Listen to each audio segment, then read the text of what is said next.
Hello everyone, this is Shannon from That's So Po, and today I'm doing week 49 of my 2023 reads. This week I finished a bunch of 2023 releases, which is great, kind of sneaking it in under the wire for reading new releases this year, and I quite enjoyed them. Timestamps and content warnings are in the description box below. First, I finished Ice and Ivy by J.D. Evans, which is the fourth book in the Mages of the Wheel fantasy romance series. I have a series review for the first few books in this series, so I will link that below. It is a very gripping series that has an overarching fantasy and political intrigue plot, but each book in the series is sort of a companion romance with a couple. So the couple in this book are Isan, who is a prince. He has been through some pretty traumatic things in the past. He's got a lot of PTSD and anger and bitterness. He's a very grumpy character.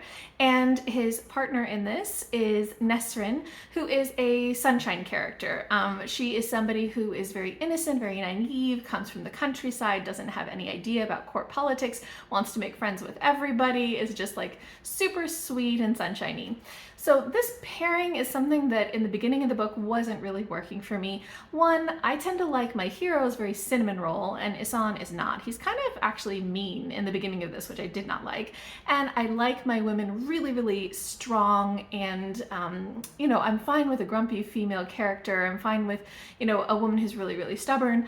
Nesrin is like a lot more of the caretaker and just sometimes a little bit too naive for my preferences. So I struggled a bit in the beginning of this book with that, especially because I felt like some of the characterization of the two just didn't make sense, where it would describe them doing one thing and then have characters think about them in a way that just didn't seem to jive with their actions. So I actually had quite a hard time getting into this book. The first 40% I actually read a few months ago, and then I decided to put it down because I wasn't really enjoying it, and I didn't want to DNF it because maybe it was my mood, because if I DNF'd it I would not be able to continue in the series, since the series as a whole is a big fantasy arc. You can't just not read book 4 in the series.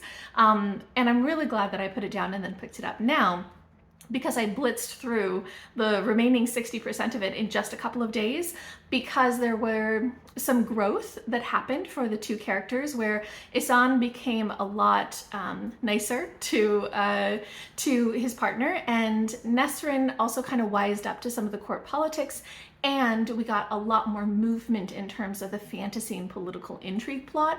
And so the last, the second half of this book was so gripping. I just could not put it down. I was so tempted to stay up late reading this, and I never do that anymore at this stage in my life. My sleep schedule is sacrosanct. So yeah, and I finished it, and all I wanted to do was keep reading, which is exactly what has happened to me with this series so far. It's just brain candy. I just want more of it. So yeah, even though the start was quite, slow for me, the ending was so gripping that overall I gave this 4 out of 5 stars, and I'm just really sad that I'm gonna have to wait quite a while for the next book to come out. Next, I finished The Privilege of the Happy Ending by Kij Johnson, which is a collection of stories, kind of ranging from short stories to a novella. I have really enjoyed Kij Johnson's works before. I've read The Dream Quest of Vellitt, as well as I think On the Riverbank or In the Riverbank, which were both so fantastic 5-star reads for me. So I was really excited to read this collection. And my husband, Sush, read this out loud to me, so we really enjoyed it together. Kij Johnson does some really interesting feminist and sometimes very experimental and literary versions of fantasy stories.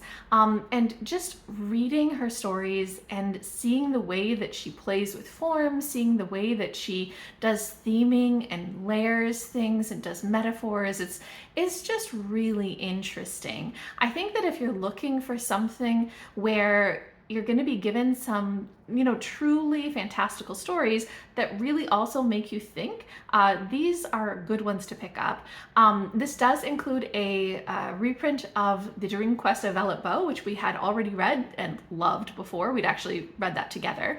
So we didn't reread that one, but all of the other ones were new to us. We'd never read them before, and they were really fantastic. There was one about kind of a sphinx that was really looking at the way that the world treats women and the way that narratives are built up about them, as well as examining sort of mother-daughter relationships and the way that women uphold patriarchy and things like that. It was just so, so good. And just a lot of other stories that really made you think. There were a number of things in this that went over our heads. But yeah, the ones that we got, it was just like, oh, that's really interesting. So this was a super interesting collection, even if not quite everything worked for us.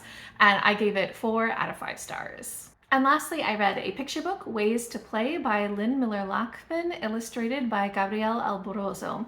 So this is a picture book kind of published by Levine Querido, which is a publisher that I absolutely love.